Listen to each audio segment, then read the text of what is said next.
Olá pessoal, estamos com o problema aqui da Escola de Especialista em Aeronáutica. Problema de números complexos. Ele fala assim, um número complexo Z tem argumento θ igual a 5π sobre 6 e módulo igual a 6. Tá? E ele quer a forma algébrica do complexo. Ora, vamos lembrar de algumas coisas, né? Por exemplo, eu prefiro trabalhar com um argumento em graus. Então, π sobre 6 vai dar 30 vezes 5. Eu vou ter o argumento de 150 graus. Muito bem. O que mais eu conheço? Eu conheço o módulo do complexo. Eu vou chamar esse módulo, vou apresentar assim, módulo de Z igual a 6. Tá? E eu sei que a maneira de escrever da forma reduzida, a forma trigonométrica, um complexo, é o módulo cis de θ. Lembrando que esse cis, o que é? Cosseno mais i seno, ou seja, eu vou ter 6 que multiplica cosseno de 150 graus mais o i da unidade imaginária, seno de 150. Então, se eu souber exatamente o valor do seno de 150 e do cosseno, eu acabo com o problema. Então, vamos dar uma olhadinha aqui e relembrar o seguinte. Olha, 150, aqui está a origem de todos os arcos. Sentido anti-horário. 150 tem origem aqui e extremidade aqui. Tá? Então, ele vai corresponder, o seno é o mesmo do 30. Né? 180 menos 150, 30. Então, isso aqui é a mesma coisa que o seno de 30 graus. Tem o mesmo valor. Tá? E o cosseno de 150 vai cair aqui para a esquerda,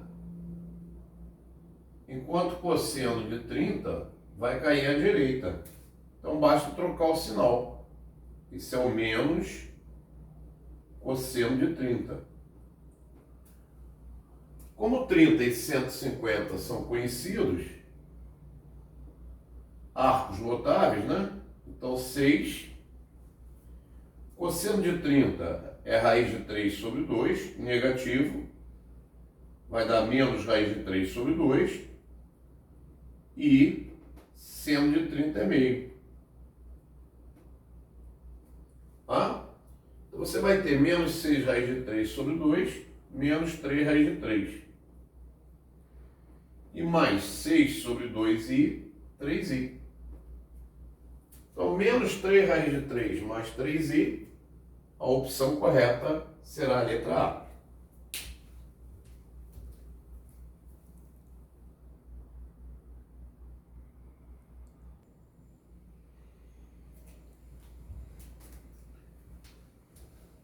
Bom, pessoal, nós temos aqui o seguinte, a revolução de um triângulo equilátero de lado 6 centímetros.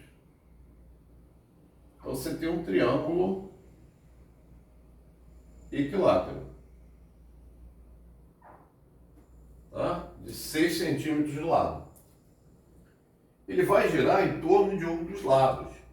Quer dizer, ele pode girar em torno desse lado aqui, pode girar em torno desse lado aqui, ou pode girar em torno desse lado. Para que a gente possa enxergar melhor, é mais fácil imaginar, né, que esse triângulo esteja girando em torno, vou chamar aqui de A, B e C, ele está girando em torno desse lado aqui. É mais fácil da gente enxergar. Então o que vai acontecer? Vamos traçar a altura dele aqui, ó. A altura do triângulo equilátero. Nós sabemos que é bissetriz e também é mediana. Olha, então o que vai acontecer? Vamos destacar aqui, para ficar mais claro para vocês. Tá? Aqui está o A, aqui está o H e aqui está o C. Você vai girar, né? Só que eu estou girando só o lado direito. Você vai girar esse triângulo retângulo aqui. Então, qual é a figura que eu vou ter formado? Eu vou ter formado um cone, né? Imagine isso aqui girando, tá? Girando, girando, girando, você vai ter um cone. E aí, o que vai acontecer? Quem será o quê? Né? Aqui, você vai ter a altura desse cone. E aqui você vai ter o raio da base. Se eu descobrir o volume desse cone que eu girei, multiplicar por 2, eu vou encontrar o que eu desejo. Tá? Perfeito? Então vamos lembrar o seguinte, qual é o volume do cone? O volume do cone é 1/3 de π R2H. Você precisa ter esse R aqui. Mas esse R, ele é fácil, porque ele vai ser o quê? A altura do triângulo equilátero. Chamar de H maiúsculo, para não confundir com o Hzinho, tá? Qual é a altura do triângulo equilátero? L raiz de 3 sobre 2. Como o lado é 6, foi dado, então isso vai ser 6 raiz de 3 sobre 2. 3 raiz de 3. Você já tem o R. Tá? Agora, quem é a altura do cone? A altura do cone vai ser essa distância aqui, ó. Vai ser a metade do lado do triângulo equilátero. Já que a altura no triângulo equilátero é bissetriz e é mediana. Então isso vai ser 6 dividido por 2. Vai ser 3. Né? A metade desse lado vai ser a altura do cone. O Hzinho. Feito isso, você já tem o volume do cone. Ficou 1/3 de π R2. R2 é esse cara aqui, ó. 3 raiz de 3 ao quadrado. Vezes 3. Vou simplificar esse com esse. Tá? Então, quem é o volume? 3 ao quadrado, 9, vezes 3, 27. Vai dar 27π. Só, minha gente, que isso é um lado, né? Na verdade, eu vou ter um cone do lado direito e vou ter o mesmo cone do lado esquerdo. Então, o que ele deseja, chamar de volume pedido, é 2 vezes esse volume. Então, é 2 vezes 27. 54π. E aí você vai ter como resposta, né? Era só completar aqui, 54. Legal?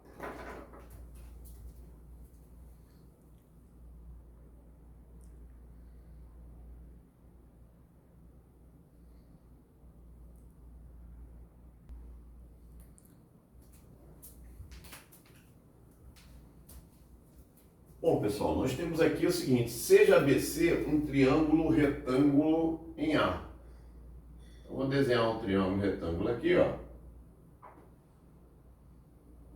Legal?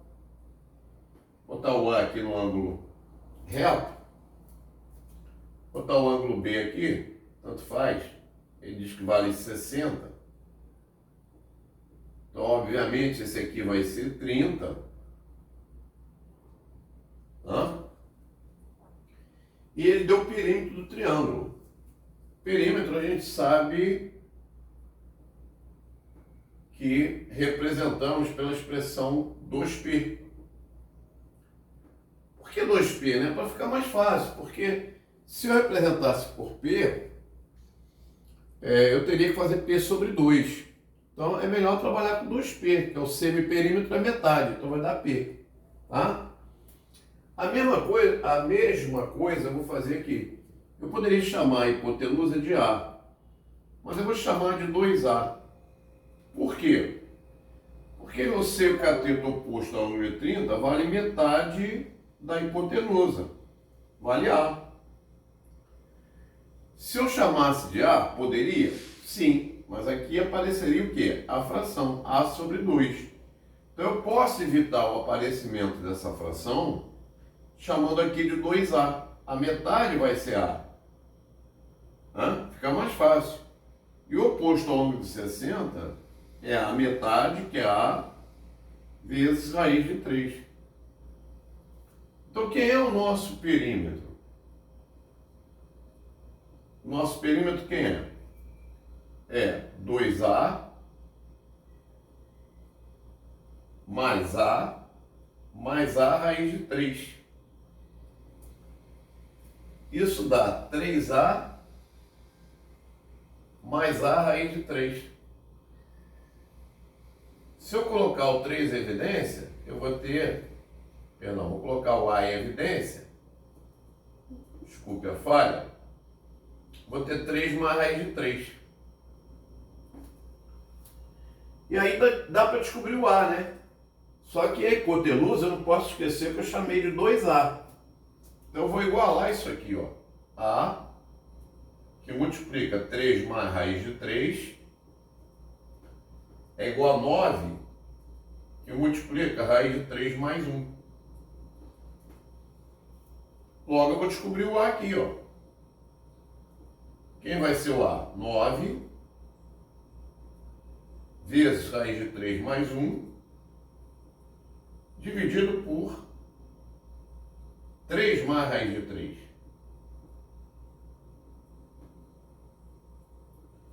Multiplica isso pela expressão conjugada, para racionalizar.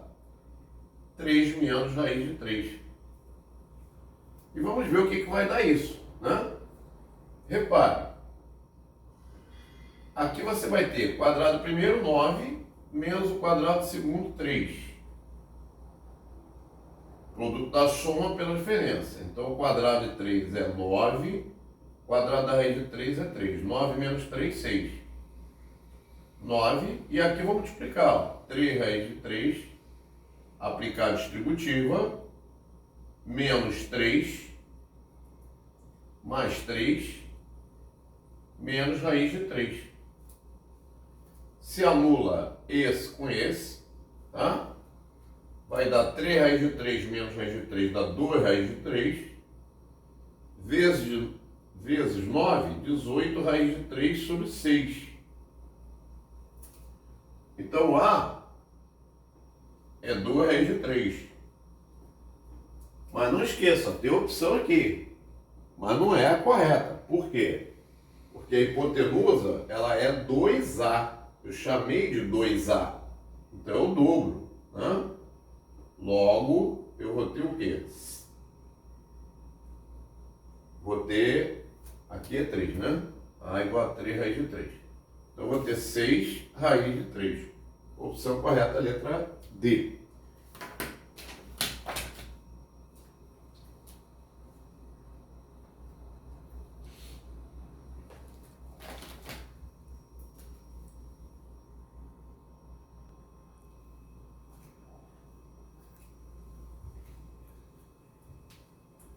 Bom, esse é um problema excelente para cair em prova, porque a gente tem milhares de formas de fazer esse problema. Ele fala o seguinte: seja a reta determinada por A 3, 5. Então ele deu o ponto A e deu o ponto B.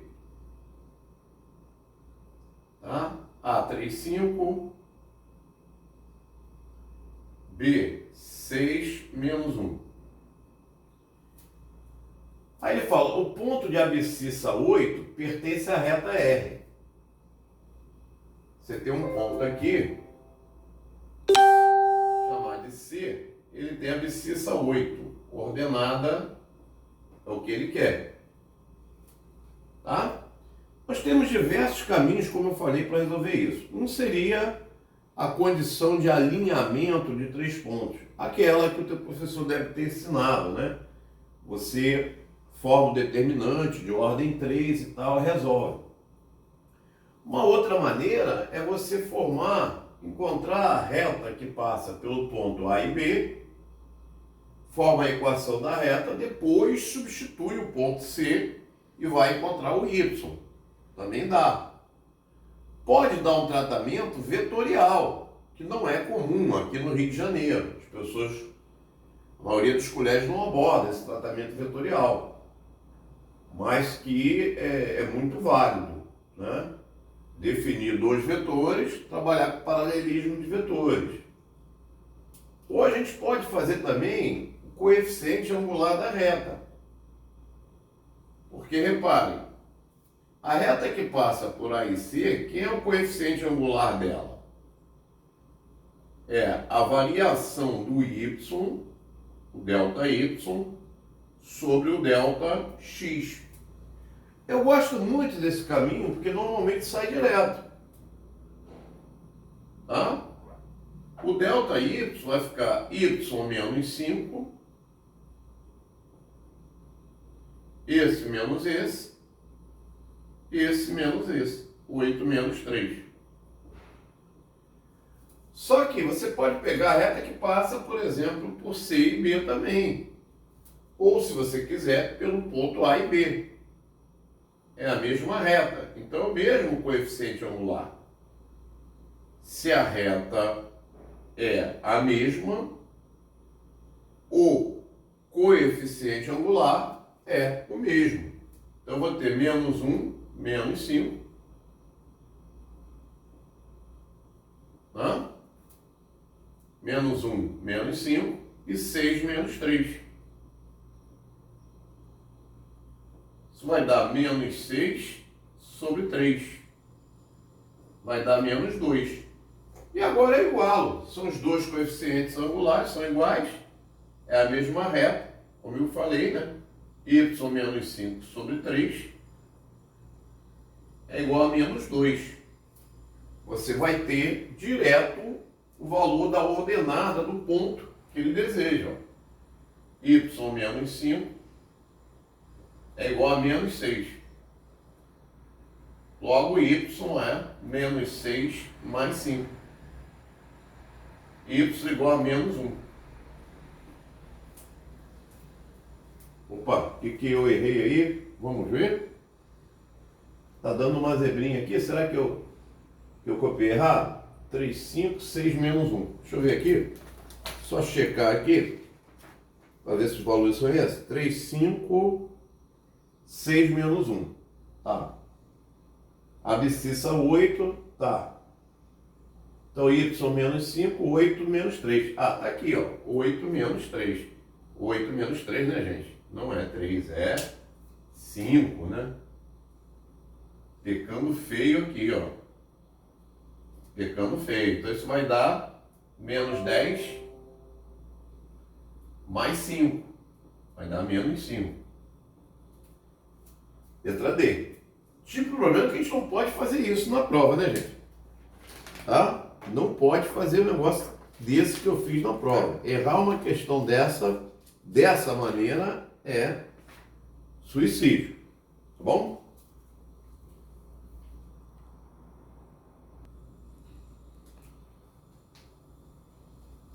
Bom, aqui nós temos um problema de contagem ou análise combinatória. Você pode chamar como você quiser, não há problema nisso. Tá? Eu vou ler aqui porque o enunciado é grande para escrever.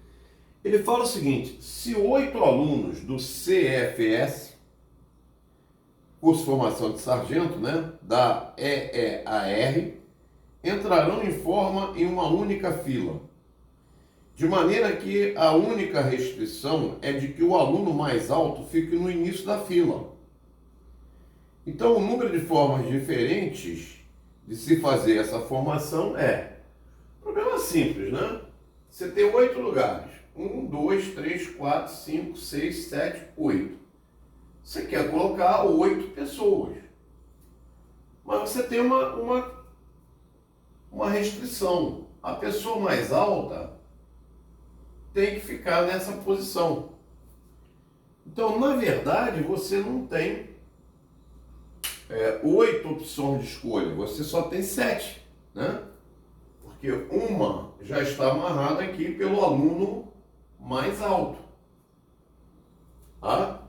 Você pode olhar para esse problema com diversos olhares.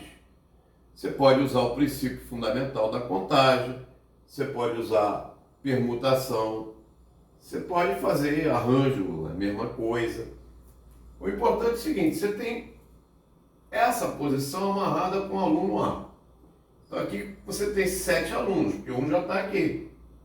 Logo, para a segunda opção, você tem 7 formas de escolher. Para essa, você tem 6. Para essa, você tem 5. Para essa, você tem 4. Para essa, você tem 3. Para essa, você tem 2. E para essa, você tem 1. Então, pelo princípio multiplicativo, qual seria a resposta? Seria esse produto: 7 vezes 6 vezes 5 vezes 4 vezes 3 vezes 2 vezes 1. Isso é o fatorial de 7, né? Ou, se você assim o desejar, permutação de 7. Isso vai dar um total de 5.040. É só multiplicar. Tá? Daqui até aqui dá 720, dá 120, vezes 6, 720, vezes 7, 5.040. Tá bom? É um problema simples.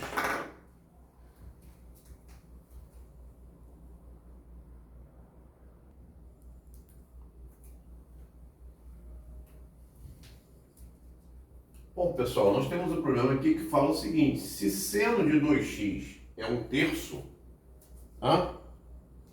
se seno de 2x é 1/3, então, qual é o valor da secante de x dividido pelo seno de x? Bom, nós temos algumas maneiras de proceder aqui, né? Uma delas é lembrar o seguinte: a secante de x é o inverso do cosseno, é 1 sobre o cosseno de x. Bom, e aqui você tem o seno de x. Como é que você faz para dividir isso por isso? Você conserva a primeira, 1 sobre cosseno de x, e vai multiplicar pelo inverso da segunda, 1 sobre seno de x. E aí, você vai ter 1 sobre seno de x que multiplica cosseno de x. Olha o que eu vou fazer aqui. Eu sei que uma fração não se altera quando eu multiplico o numerador e o denominador pela mesma quantidade. Você vai dizer, pô, mano, mas para que isso? Repara, o que eu passei a ter então aqui? Passei a ter 2 sobre 2 seno x cosseno x. Eu usei esse artifício porque eu lembrei, né, que o seno do arco duplo, o seno de 2x, é 2 vezes seno de x vezes cosseno de x. E esse 2 seno de x cosseno de x é dado, é 1/3. Então, isso diminui o meu trabalho, né? Eu vou ter 2, isso aqui, ó, eu já sei que é 1/3. Então, na verdade, eu tenho que dividir 2 por 1/3. Dividir 2 por 1/3 é multiplicar 2 pelo inverso. Então, você vai ter 6, opção letra B de bola. Tá? Aí, ó, uma questãozinha simples. Bom?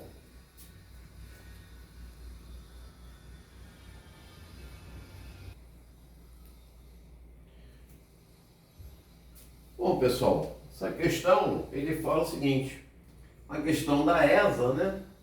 Ele pede a soma dos possíveis valores de x nessa equação. 4 elevado a x igual a 6 vezes 2 elevado a x menos 8. Bom, a gente pode fazer uma mudança de variável aqui, né? Isso é muito comum. Chamar o 2 elevado a x, por exemplo, de y. Mudei a variável.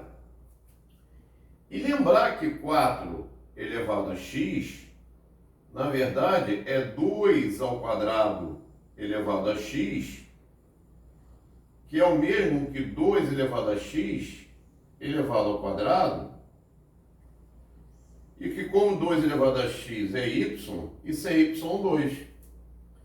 Então, essa minha equação vai ficar assim, ó, y ao quadrado é igual a 6 vezes y menos 8. Cai numa equação de segundo grau. Y ao quadrado menos 6y mais 8 igual a 0. Essa equação nós conseguimos as raízes dela facilmente. Uma delas será através da fatoração, né? Dois números somados deem menos 6, y menos 2, e multiplicados deem 8, y menos 4.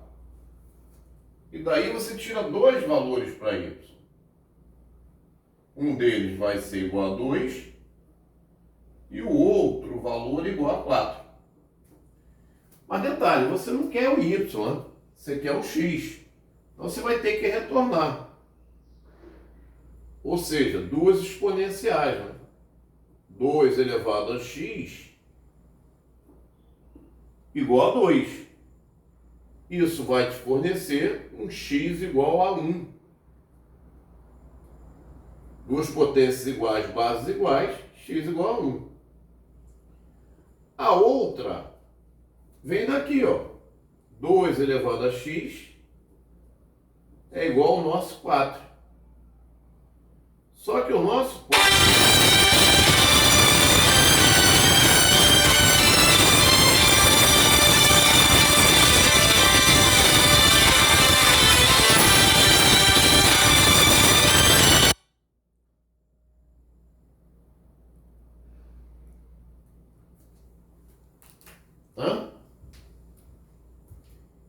Então, você vai ter x igual a 2. 1 e 2 soma 3.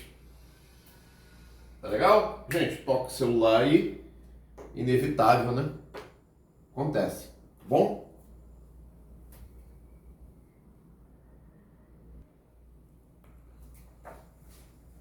Bom, pessoal, essa questão, como tem um enunciado grande, eu evitei de colocar o enunciado. Tá? É uma questão da ESA, mas eu vou colocar aqui para vocês, vou ler para vocês. A função n de t 1000 vezes 2 elevado a 0,2t indica o número de bactérias existente em um recipiente, em que t é o número de horas decorridas.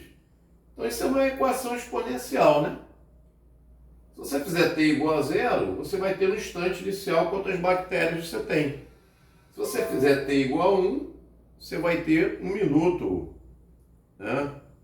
1 hora depois, quantas bactérias você tem. E assim por diante. Então ele pergunta, em quantas horas após o início do experimento haverá 16.000 bactérias? Então basta que você resolva essa equação exponencial. Ou seja, iguale a função dada ao número de bactérias. E aí você vai descobrir o valor do t. Como você tem 1000 aqui, né? Vamos dividir por 1000, equivale a acabar com esses zeros. Então, 2 elevado a 0,2t, 16 é 2 elevado à quarta. Duas potências iguais, bases iguais, expoentes iguais, uma equação exponencial. Então daqui eu tiro que 0,2t é igual a 4.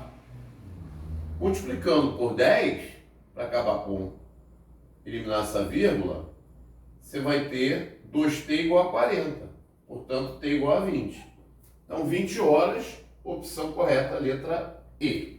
Pessoal, se você gostou desse vídeo, se esse vídeo foi útil para você, te ajudou em alguma coisa, no seu preparo, nos seus estudos, deixa lá um pequeno comentáriozinho para a gente, assine o nosso canal, né? E compartilhe os nossos vídeos com seus colegas, tá? Para que todos possam compartilhar desse conhecimento, tá bom? Um abraço, até o próximo.